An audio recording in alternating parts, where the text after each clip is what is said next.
Cerise here from CeriseFairfax.com. I have a little tidbit to share with you. Today I was shopping and I came out of the store and I was at Gerard and Yonge, okay, downtown Toronto.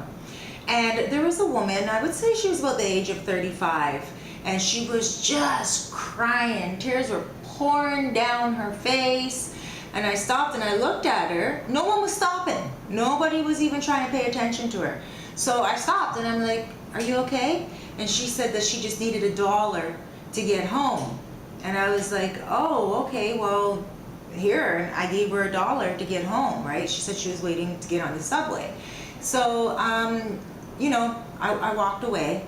But then my heart just felt like, I don't know, I had the opportunity to say a little more to her. You know, she's crying, she wants to get home, I'm a life coach. How could I just give her the $1 and keep on moving, right? So I get a few steps from her and I turn back.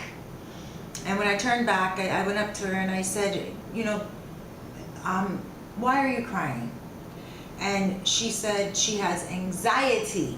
She's like, "I'm having an anxiety attack and no one can give me any money to get home." And I was like, "Oh, okay, you know, well, now you can go home." And she said she doesn't like to go outside much. And I was like, okay, so anxiety is fear, right? And it is fear that, you know, anxiety is a very, very real condition, first of all. A lot of people, they have brothers and sisters, family members, co-workers that suffer with depression and anxiety. Depression can be a very crippling disease, okay? It is the disease in the mind. And anxiety is also something very, very real. And we should all do our share in helping those people who actually do suffer with it, because they are suffering. And it's something from within. I mean, some diseases you can go to the doctor and the doctor gives you, you know, some kind of a health regimen to help you out. These people who suffer from anxiety, they're getting pills, okay, to help them live every day. Pills aren't going to help them. It is their mind that needs to be tweaked a little bit. It's not that they're mentally ill or mentally disturbed. It's just that their mind needs to be more proactive with them, okay? So back to this woman. She's having an anxiety attack. And I said to her, "Well, you know, now you can get home." And she was like, "Oh, today is her birthday." I said, "Okay, well, happy birthday." And she was like, you know, how she got off the crack, she got off alcohol and drugs and everything. And so I said to her, "Have you ever heard about the Salvation Army or the Young Street Mission? These places can help you." And she said she was homeless before and she knows all about those places, but they're organized religion. So, you know, I was like, but they're also very kind. You don't need to be religious per se to become a part of their organization just to get help.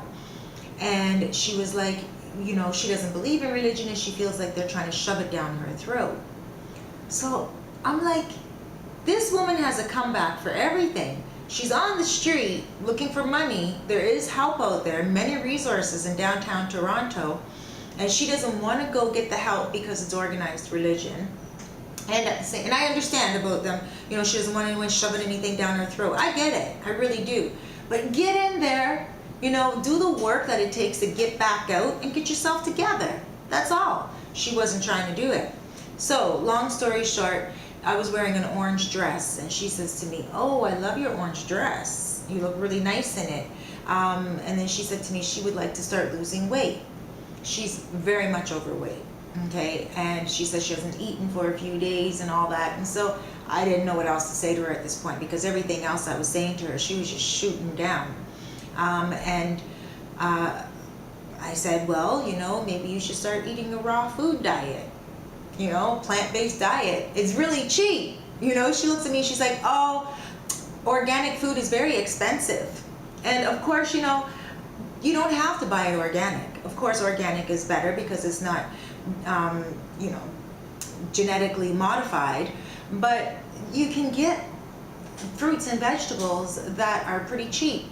And I said to her, go to a place like No Frills, go to a place like Food Basics, they are selling food on a rack. It's like a clearance rack, and you can get like 3 or 4 apples for 79 cents, 99 cents, something like that, right? And I told her this, and she said she's not allowed into No Frills because she got caught stealing in No Frills. She was stealing something, and now she's not allowed in any of the No Frills, and she has court coming up. I'm like, what? This woman is just working against herself constantly. She will not go to the resourceful places in order to get on her feet, but she will go steal from a grocery store and then have to go through court. And then have to beg on the street for $1 to get home. Like if she had just gone to the Salvation Army down the street or this Young Street Mission, she was at Girard and she was at college and Young Street Mission, I believe, is at Girard. All she had to do was just walk down the street a little bit more. She didn't want to. So, you know, at the end of the day, I didn't even know what else to say to her, because working with people is a very great pleasure for me. But we have to, in general, people in general, we have to be willing and open to help ourselves, to receive help from others. And if we are gridlocking ourselves in every area, then how in the world are we to grow? You know, I understand she might have came from a broken home. I understand she might have come from a home where there was drugs and alcohol and stuff of that nature. Many of us have. And many of us have gotten past it. It's about growing with what you were born with, learning from your environmental upbringing, and not, you know, repeating all the negativity.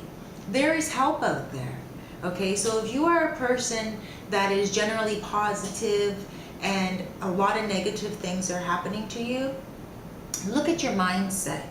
Are you thinking positive most of the time, but then you know, negative when something bad happens to you?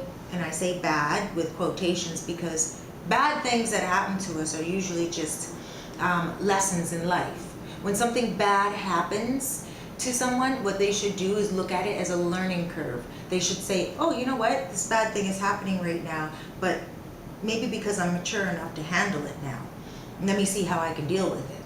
Don't look at it and be like, oh my gosh, another bad thing is happening. Oh, this always happens to me. You know, don't do that.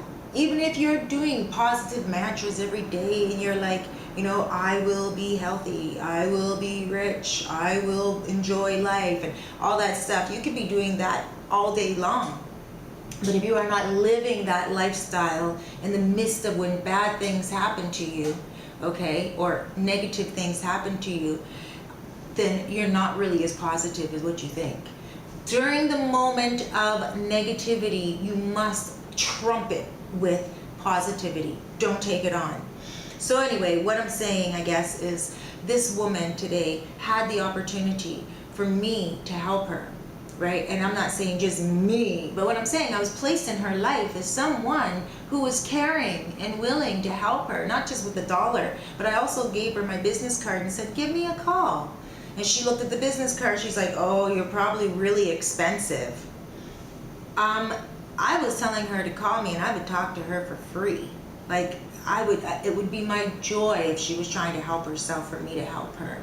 So, if you are somebody who is negative, okay, and you are finding that just negativity is happening to you in your life, one thing after the other, look at your choices. Look at what you're doing. Are you repeating the negative that happened in your childhood, the negativity and trauma that happened to you during your life? Don't repeat it. Stop it immediately and turn around. Ask yourself, how could I prevent this from happening? Send positive messages out to the universe. Meditate, okay? It doesn't take an overnight kind of thing. You might have to meditate for 3 days before you start seeing that people are coming into your life that want to help you. But they will be sent. And when they do come, don't say, oh, but this, oh, but that, oh, that. No, no, no, no. Just say, oh, you're here to help me? How can you help me? And if you feel that they aren't able to help you, don't say, oh, you can't help me. Don't say that. Just take what you can from them and move on. okay? It's almost like picking up a pebble here and there. That's exactly what it is. Just pick up the pebble of information from that person and carry it with you, and the next person will be brought into your life. You know, and as I'm saying that, I'm thinking of a pearl necklace. A pearl necklace is not strand by one big pearl. It takes time. You put one pearl on, another pearl on, and it takes time before it is wrapped around your neck, and it is a beautiful arrangement of something that looks great. Okay, so for you people that are looking for more positivity, start accepting help from others. Start reading literature that will help you. Start meditating. Eat healthy. Get your sleep. Drink lots of water. And constantly think positive thoughts in the moment of negativity. All right, y'all? Thank you very much for taking your time to watch CeriseFairfax.com, and I'll see y'all soon. Take care. Blessings. Bye.